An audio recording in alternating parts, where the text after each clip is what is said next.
Har samtidskonsten blivit PK? Falukorvschock på Dramaten. Och vem i Killinggänget skulle du vilja ha som begravningsentreprenör? Här är Mammons rike. Nu kör vi. The kingdom of Mammon. Economics. Pop culture. Finance. Mammons rika. Ja, vi ska prata konst idag. Det är inte utan att jag känner mig ganska inspirerad och lite konstnärlig. Och jag tänker att Åsa Linderborg, du är lite av vår Anders son. Jag var rädd att du skulle säga Ernst Billgren. Ja, det gjorde jag inte. Kristoffer Andersson, du är mer Jean-Michel Basquiat. Fredrik Strage, du är lite mer av ett barn i 5-årsåldern med färgkritor. Det är Halloween. Du gillar Halloween, va? Ja, verkligen. Det är lite av årets höjdpunkt, skulle jag säga. Jo. Välkomna hem till mig så vi kan fira tillsammans. Ja, vi ska se hur det kommer gå att föra en annan sorts röst nu, eller? Jo, lite gäll. Lite... Jag är bara exalterad för att det är Halloween. Ja. Och en sak som jag älskar med Halloween, det är att i Sverige har vi lite missförstått att det bara är den 31 oktober. Utan vi maxar det här i 3-4 veckor. Vi har inte en kväll, vi har en säsong. Yippee-ki-yay. Hängivna tittare och lyssnare, de undrar säkert, vem är Kristoffer Andersson? Och det behöver inte du svara på, det kan jag göra. Du är bokförläggare, kulturjournalist, författare och medlem i Trojkan som utgör klubben i P3. Men det man inte kanske känner till om dig är att du också driver det oberoende skivbolaget Dream On. Uppkallat efter Aerosmiths hit. Ja, exakt. Vi funderade på Nickelback, men det var lite för indie. Alltså jag korrigerar lite där. Den är väl uppkallad efter Depeche Modes låt Dream On. Ja, precis. Nej, det riktiga svaret är att det faktiskt är döpt efter en Embassy-låt. Men, Oj. Men och du skriver krönikor i Aftonbladet återkommande. Ja, jag gör det. Elaka? Ja, ibland. Många upplever dig som elak. Och det är därför Kristoffer är gäst här. Toppen, tack. Vad bra. Då vet jag. Innan vi drar igång så vill vi tacka också för alla mejl och kommentarer som vi får på sociala medier. Vi ska också passa på att vi planerar ett julspecial då man ska kunna ställa frågor till våra paneldeltagare. Så har du en riktigt knivig, intellektuellt svår fråga som du bara vill ställa till någon av de här skarpa hjärnorna, så mejla in till mammonsrike@efn.se. Så förhoppningsvis besvarar vi frågorna i vårt julspecial. Mammons rika. Vi börjar med att kliva in i den internationella konstvärlden.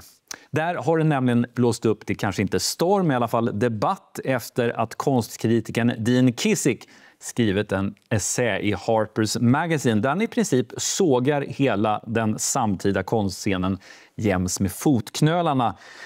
Han menar att samtidskonsten har blivit förutsägbar, tråkig och bakåtblickande. Utställningar, biennaler och museer präglas av identitetspolitik, dåligt samvete och politiska budskap. Kristoffer, det här låter ju ganska konservativt. Det var bättre förr. Men tycker du att han har någon slags poäng här? Alltså de här artiklarna behöver ju skrivas med jämna mellanrum. Det är en genre i sig. Jag tror till och med att jag har skrivit ett par av dem själv också, där man går ut till storms mot hela det samtida kulturfältet. Och det är nödvändigt, men det är också lite...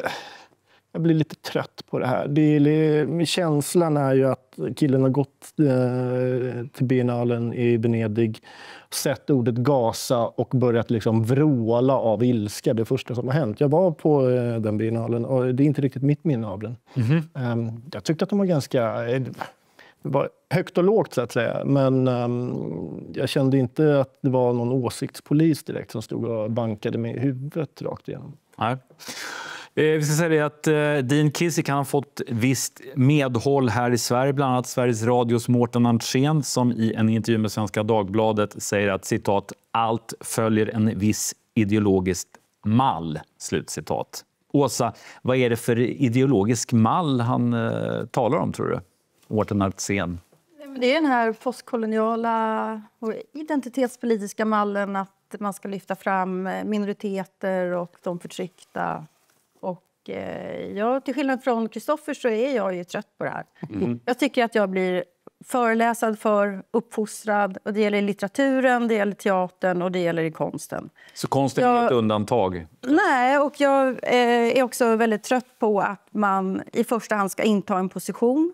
Att det är avsändarens hudfärg eller kön eller sexualitet eller etnicitet som är det avgörande. I andra hand så kommer det ifall det är bra kvalitet på det som har gjorts. Men det viktiga är att det är rätt budskap här. Nu tillhör jag ju själv liksom de som tycker att det är viktigt med alla de här frågorna som har att göra med jämställdhet och alla människors lika värde och alltihopa. Men jag vill inte bli undervisad på det här viset som jag har blivit i så många år nu. Men jag vet vad den här teaterpjäsen kommer att handla om eller hur den kommer att tolkas eller den här utställningen. Men problemet är väl inte att konsten... Eller problemet är ju inte budskapet i konsten eller ämnet den tar upp. Problemet är ju att folk är skitdåliga på att göra konst rätt ofta. Ja, men det är det som är min...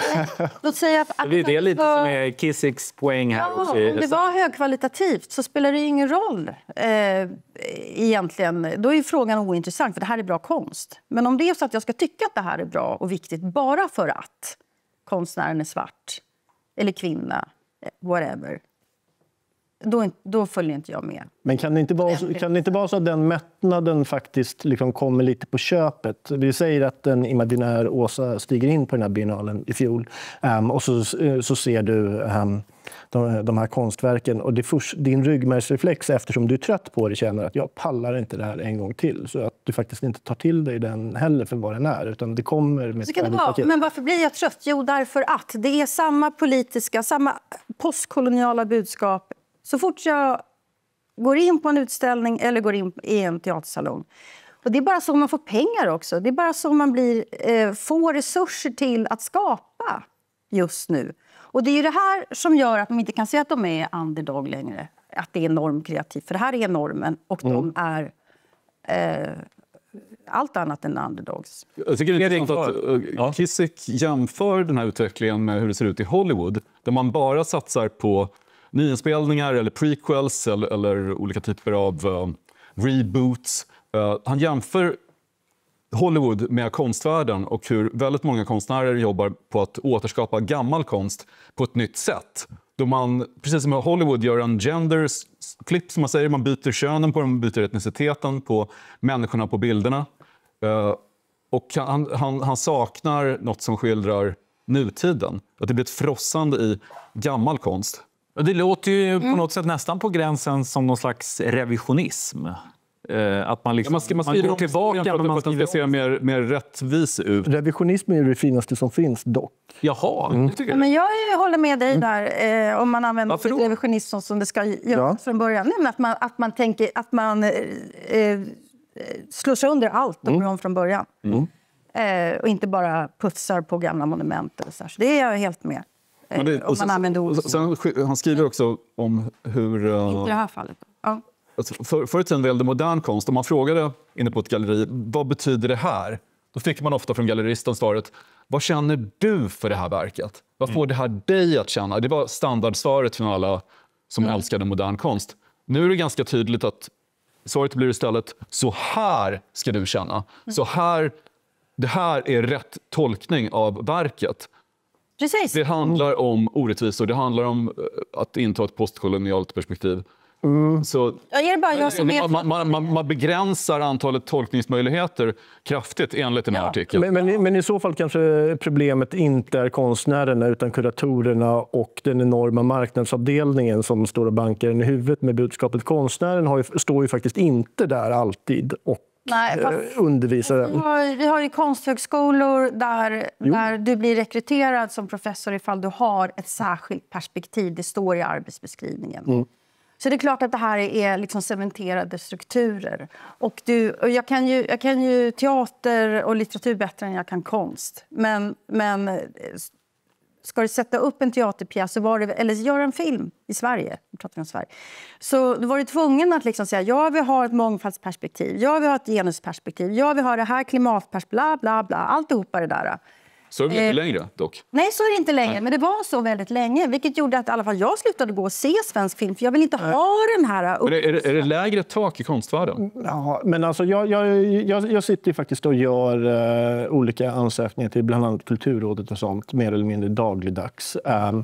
Och du har helt rätt att för några år sedan så kunde man absolut... Då visste man ungefär vad man skulle trycka på och det är de här värdeorden du nämner. Nu är det mer så här att man behöver skriva att det är någon som spelar näbelur eller liksom... Alltså det har hänt någonting i vad som prioriteras och tilldelas som jag skulle säga har lite mer med det här nationalistiska projektet som tidigare... Så konsten har... Staten är opportunist. Och ni blåser sådana vindar. Och då får du bara pengar om du håller på med den sortens kultur. Ja. Men det låter som att politiken eller kanske till och med värdegrundsarbetet har nästlats in och på något sätt korrumperat konst. Jag håller med Åsa till 100% om att det absolut värsta som finns är människor som försöker vara duktiga och till varje pris visa att man har den rätta åsikten och har läst de rätta böckerna och skaffat sig en analys. Jag håller med. Det är olidligt tråkigt. Det är bara inte min bild av, om vi tar ett bredare perspektiv på konsten, att det är så pass dominerande som Kissick vill göra gällande. Du pratar från en amerikansk ståndpunkt. Absolut.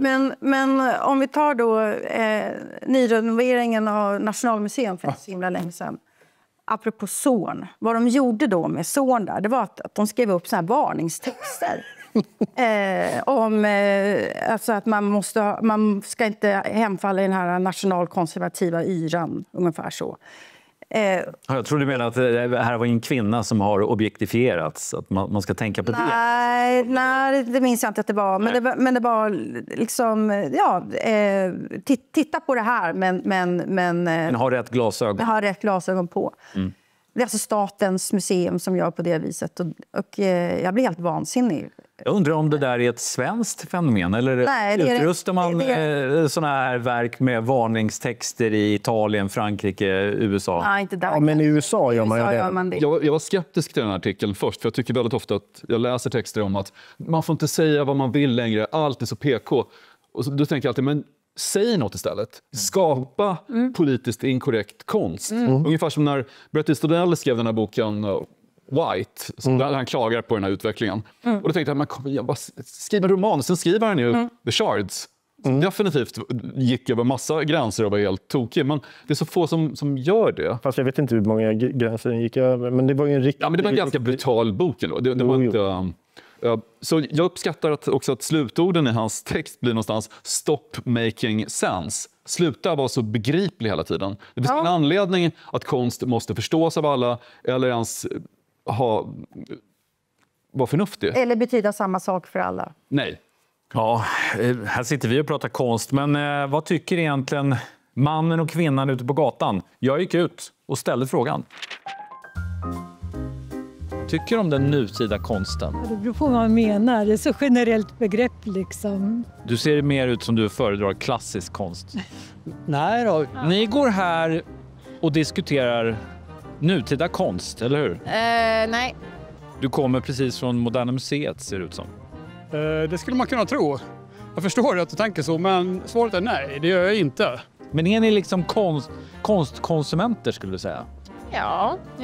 Alltså jag gillar att gå till Louisiana. Nu bor jag i Malmö och jobbar i Köpenhamn. Den nutida konsten har blivit så oerhört platt, tråkig, politiskt korrekt och liksom utmanar inte. Har man inte alltid sagt så fort det är modernt. Men det är samtidigt väldigt svårt att uppfinna hjulet igen. Gillar du nutida konst? Alltså jag gillar konstnärliga uttryck generellt. Jag vet inte om jag är specialiserad på ny konst, men jag gillar gammal konst. Vad är konst egentligen? Vad är konst? Alltså det är en väldigt bra fråga. Är det? Var de estetiska uttrycken bättre då än nu? Svår fråga. Alltså jag tror de passade mig bättre. Carl Larsson och Anders Zorn, de kunde måla. Det är kungar det. Riktigt bra. Dalarna. Var bättre förr. Det var bättre förr. Tack för att ni fick ta av er dyrbara tid och vi är klara över till studion. Kristoffer brukar säga en väldigt klok sak, att konst är den sämsta konstformen. Och folk bryr sig faktiskt inte så mycket om konst. Alltså, vad menar du med det? Ja, men man kan ta det på ett annat sätt. Alltså Joe Strummer, sångare i The Clash, han kommer från överklassen. Mycket beläst ung man. Och han skämde så mycket över hans identitet. Att han skapade världens bästa band genom tiderna istället. Så kan man också göra istället för att göra ett aptråkigt konstverk om hur himla fruktansvärd han är. Just det. Men när du säger att konsten är den sämsta konstformen, vilken är bäst då? Jag pratade faktiskt om det här i veckan. Popmusiken är fortfarande den bästa och mest modiga och käften.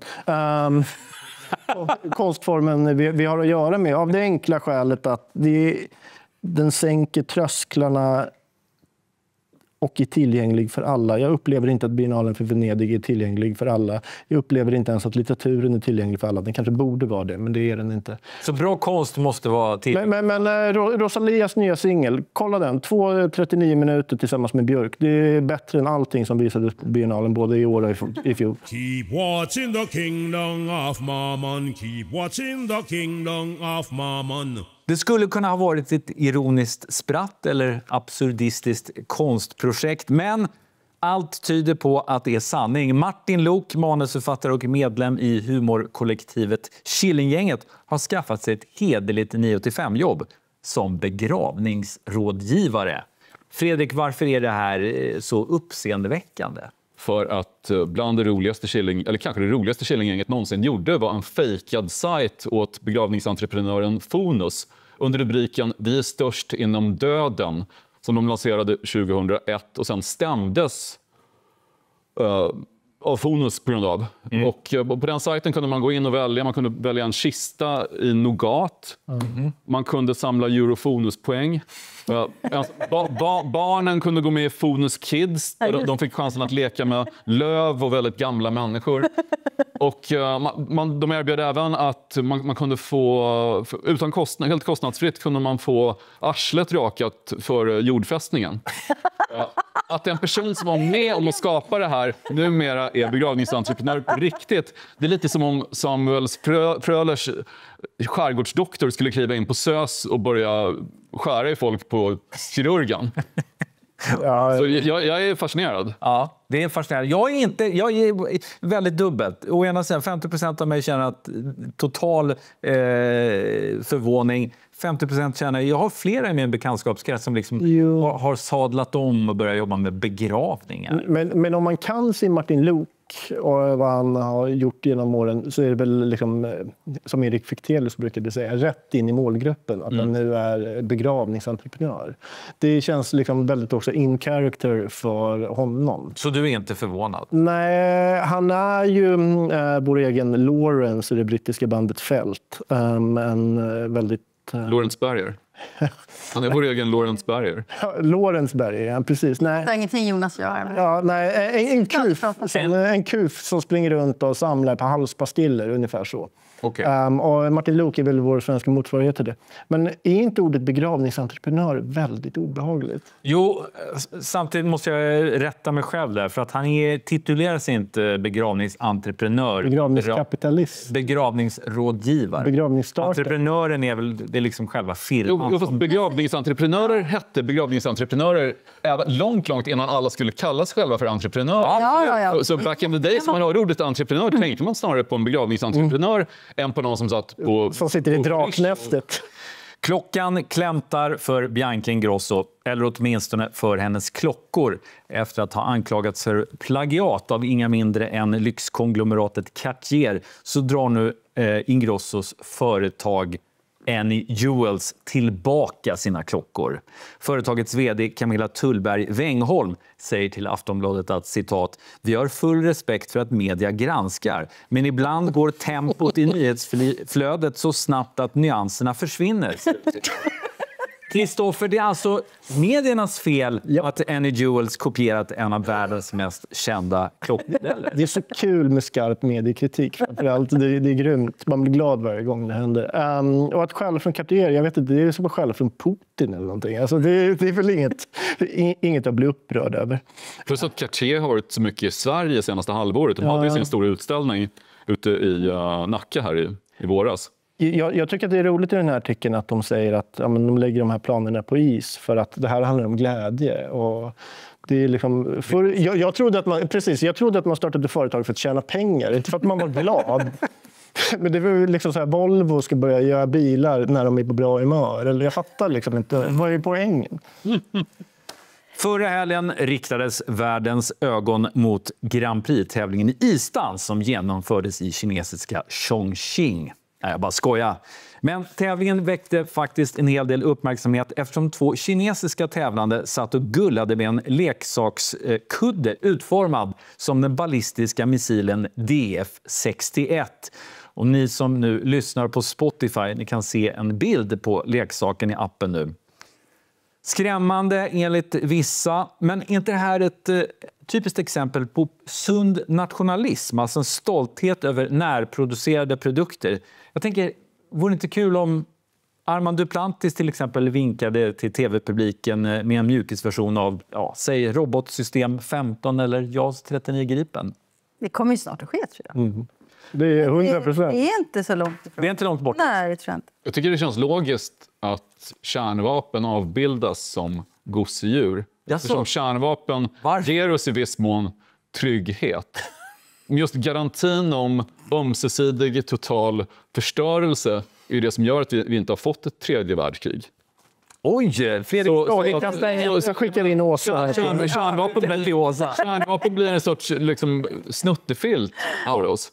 Så här, vi förlitar oss på kärnvapen. Vi inbillar oss i alla fall att det är så vi kan bibehålla freden. Jag är så jävla trött. Så hellre en missil i stugan än en ryss på frugan. Så Europeiska arbetarpartiet skall till 80-talet. Keep watching the kingdom of Mammon. Keep watching the kingdom of Mammon.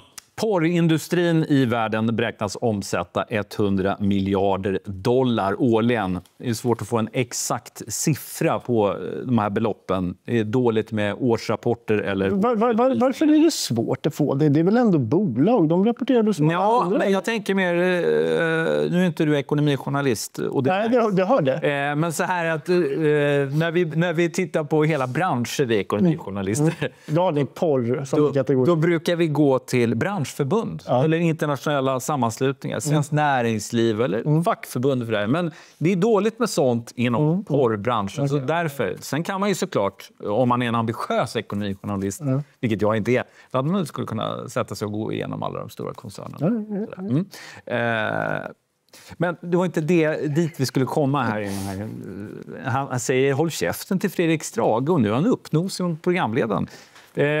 Det var det ni beställde. Men vad jag skulle säga var att efterfrågan på berättelser och scener med erotiskt innehåll, den är stor. Och det här vill Kungliga Dramatiska Teatern tillfredsställa. I vår så sätter man upp porrklassikern Fäbodjäntan. Jag vet inte om det är på stora scenen eller lilla scenen eller kanske bakvagnen. Det är ÖFA-kollektivet, en löst sammansatt grupp av skådespelare, dansare och konstnärer som blåser nytt liv i den här klassiska P-rullen. Och ÖFA-kollektiven har tidigare satt upp Jean Emanuels Grottbjörnens folk och Jane Austens Stolthet och fördom. Åsa, vad hoppas du på för uppsättning här när man gestaltar Fäbodjäntan i vår? Jag tycker det är kul att de spelar en klassiker. Alltså, en klassiker, ja. Men alltså, man sätter upp Tjechov gång på gång. Här kommer en svensk klassiker som aldrig har satts upp på scen förut. Men det är en till. Jag menar att den svenska gladporren eller porren skulle vara med i den svenska kulturkanon. Hoppsan. Hela den svenska synden har betytt väldigt, väldigt mycket för oss. Jag hoppas att de inte gör narr av det här utan att de verkligen får fram budskapet att sex är kul, att alla ska få knulla, Att det ska vara inga regler, bara kör på. Det är vad jag vill. Åsa är lite trött på Tjechov på Dramaten. Kanske kan få... Det jag sa, jag bara sa att det är kul att det kommer ett annat ett klassiskt verk i ny tappning. Ja. För det här är ju ett klassiskt verk. Okej, och bara för att förtydliga här, det som Åsa kallar för ett klassiskt verk, själva plotten här, den dramaturgiska plotten, så är det så här att Fäbodjäntan, den kommer från 1978. Den utspelar sig i en härlig, lantlig miljö. Och själva plotten, det är då att några tjejer de får tag på en gammal näverlur som då ska ha tillhört vikingarna. Och enligt legenden så när man blåser i näverluren så, ja, vad ska man säga, det händer saker. De blir kåta. Och de vill knulla. De vill många olika sätt. De vill ligga med varandra och bara gosa. Du kan säga det. Ja. Men Kristoffer, vad tror du? Varför ska Fäbodjäntan upp på Dramaten nu? Finns det något... Nu var det några år sedan jag såg Fäbodjäntan. Tyvärr är det väl, jag håller med, om man nu ska ha en kulturkanon så hade Fäbodjäntan absolut platsat där. Kanske inte för att den är så himla bra, jag har lite svårt generellt för porr. Hela genren platsar, den svenska gladporren. Inte det bästa. Ja, men porr med handling är det är lite störigt med den här handlingen i mitten, det är kanske inte riktigt därför man kollar på den. Men problemet är att det är kult och att det är camp. 2 saker jag verkligen föraktar. Det är en sån här Fäbodjäntan t-shirt på 90-talet som hade gick runt med. Fredrik, det fanns rosa t-shirtar så stod det så här, en hel svensk porrfilm, Fäbodjäntan. Vilket det faktiskt inte är, för det är en amerikan som har gjort det. Ja, det är det. Det är en amerikan som har gjort det. Det var en amerikan som lockades hit efter att ha sett Nyfiken-filmen av Vilgot Sjöman och tyckte att Sverige, det verkar vara ett underbart land där folk ligger och kopulerar var och varannan vrå. Men problemet är att det blir lite quirky. Det blir lite knäppt och knasigt. Det är inte riktigt så att man riskerar någonting och slår ett slag för öppen, knäpp, konstig sexualitet eller nya sätt att knulla, vad nu det skulle vara i och för sig. Men hallå, de ligger med en falukorv. Så det ska jag säga, det är precis, men det är väl ogjort alltså. Det är väl det mest episka scenen i... Jag hoppas det. Jag hoppas att det gestaltas på scen i någon form. Jo, det gör det, men jag tror... Mitt problem här är att jag misstänker, det är bara mina fördomar, det kanske blir jättebra, vad vet jag. Men att man sätter det här lilla filtret av kult och camp och quirkiness framför, vilket är ett utmärkt filter om man vill slippa riskera någonting överhuvudtaget. Framförallt det som oroar mig, det är att det är ett feministiskt kollektiv. Alltså att man sätter någon politisk... att det är ett politiskt budskap i det här som är utöver det att det är kul att knulla. Att det är någonting annat som man ska berätta om. Som det här uppfostrande som vi pratade om alldeles nyss. Så fort jag har talat om så här feministiska teaterkollektiv så osäkrar min spiral. Oh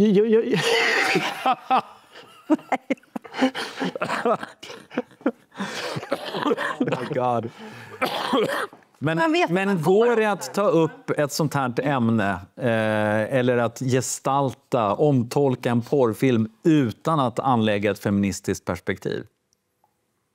Vore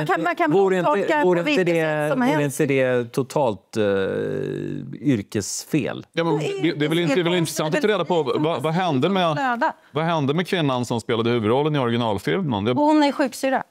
Hon är sjuksyra, ja. Och så de kanske... Det händer man möter innan man möter Martin Luuk i slutet. Alltså, om man tar Nina Thybergs Pleasures till exempel, en toppenfilm tycker jag. Nu fick den i och för sig lite skit för att den inte var tillräckligt uppläxande i vad man skulle tycka om. Jag tror också lite för mycket handling i. Framförallt är det inte en porrfilm. Det var det hon tjejen som drar till USA. Ja, det är ju en spelfilm då som handlar om att hon ska ge sig in i porrbranschen.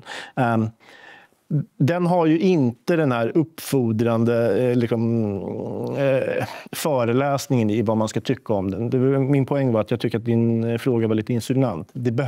Man behöver inte göra på det sättet. Nej. För att slå igenom eller säga någonting. Och det är inte nödvändigtvis så att man får mer än lite skäll i Dagens Nyheter. Och det kan man leva med faktiskt. Ja, vi alla. Men vad har hänt egentligen med den svenska porren då? För på 70-80-talet så fanns det ju liksom en svensk synd, en svensk porr. Porr har på något sätt blivit något som man konsumerar i mikroformat eller producerar i mikroformat. De filmerna som verkligen slog var egentligen inte renodlade porrfilmer utan sexualupplysningsfilmer. Den stora hitten förutom Nyfiken gul var Kärlekens språk. Och mera ur Kärlekens språk som Robert De Niro går på bio för att se med Sybil Shepherd i Taxi Driver. De filmerna fick visas på biografer i Italien och i Spanien och i USA för att det var sexualupplysning. Och sen råkar det vara så att det är någon scen i Kärlekens språk när någon tjej går till gynekologen och tar av sig BH:n förstås, helt i onödan. Men det är så små detaljer som gör att de funkar ändå som en typ av erotisk underhållning. Den filmen gjordes som ett experiment för att utmana den svenska censuren. Om man lägger in sexualupplysningsscener i den här filmen så ville Wickman testa om censuren kommer med saxen. Och det gjorde den ju först. Och sen så blev det en jättediskussion om det där. Och väldigt mycket av den här porrfilmen som gjordes på den tiden, eller konstnärlig porr eller nyfikenfilmerna som ju är extremt experimentella. Snacka om normkreativt. De gjordes ju för att man ville testa staten. Var drar staten sina gränser? Så därför har de haft en otroligt viktig betydelse för alla som tror på yttrandefrihet och den fria konsten. Men det var alltså ett medvetet försök liksom, att slå sönder den svenska censurapparaten, vilket man lyckades med. Jag intervjuade Inge Ivarsson som var producent för den. Han sa att det främsta ambitionen var verkligen att vi ville undervisa folk om sexualitet och få fram, det är som Inge och Sten, att de skulle vara inblandade till exempel. Och sen sa han i och för sig, och då var han när bit över 90 när jag träffade honom, han sa att han trodde att det var han som var ansvarig för uttrycket den svenska synden på grund av att han råkade säga fel när han var i Cannes och träffade några indiska filmproducenter. Och de här indierna berättar om typiska indiska filmer som är 4,5 timmar långa. Vet, om ni satt någon indisk film, de är jättelånga. Då säger Inge Ivarsson, well, if a movie is that long in Sweden, we need to have an intercourse in the middle. Just ja. De stirrar på honom och sa okej. Han ville säga intermission då. Han tror att det var då uttrycket uppstod. I mitten så är det lite ett samlag. Kopulerande. Men vad skulle kunna vara alltså, vad skulle kunna utmana på samma sätt som Kärlekens språk och Nyfiken gul utmanade censuren? Vad skulle kunna utmana liksom vår kollektiva censur idag, tror du? Men det vet jag inte. Men om du tar hela diskussionen om OnlyFans så har det ju varit allt ifrån att folk blir utnyttjade till att det här är fel och snuskigt och äckligt och dumt och väldigt mycket moralism i det. Nästa steg, det jag tycker är intressant med hela... Alltså, porrbranschen har ju varit så otroligt teknikkänslig hela tiden. Nu utmanas den av AI. Att man kan göra porrfilmer med AI-figurer som ser riktigt, riktigt verkliga ut.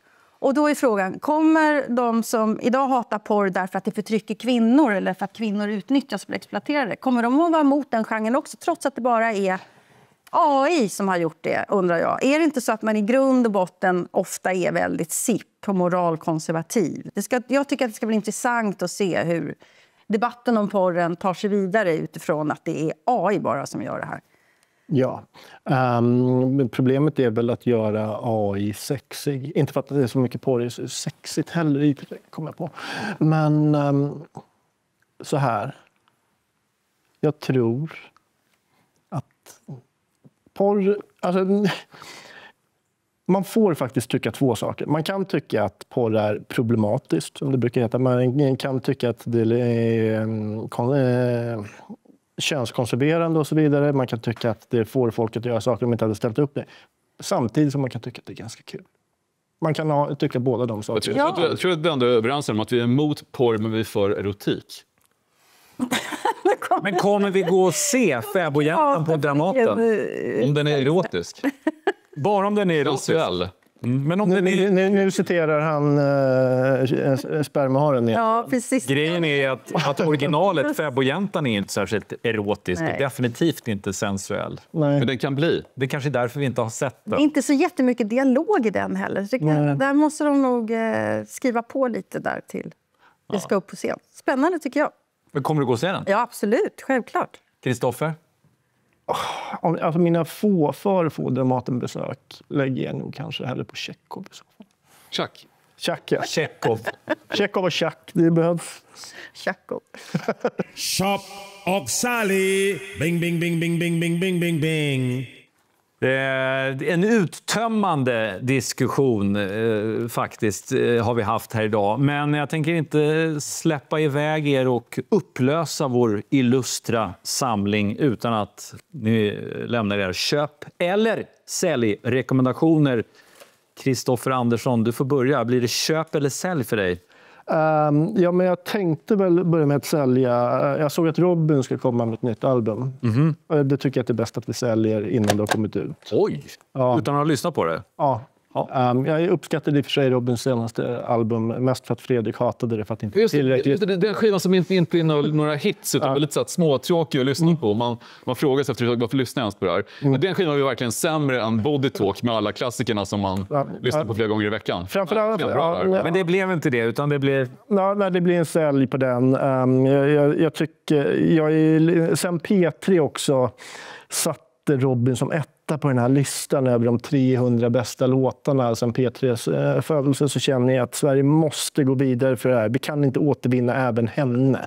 Alltså någonstans räcker det. Så det blir ett sälj.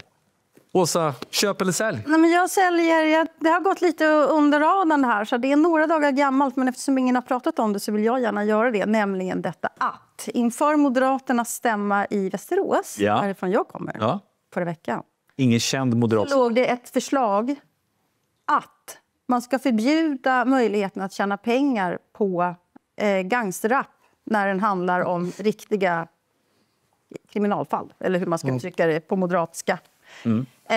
Det här är ju dels ett hot mot den konstnärliga friheten och yttrandefriheten, men också mot allt självbiografiskt berättande, så jag säljer detta rakt av. Säljer det, ja. Yep. Gud, det väcker så mycket frågor. Hur kontrollerar man... Vad säger lagrådet? Men vad sa stämman?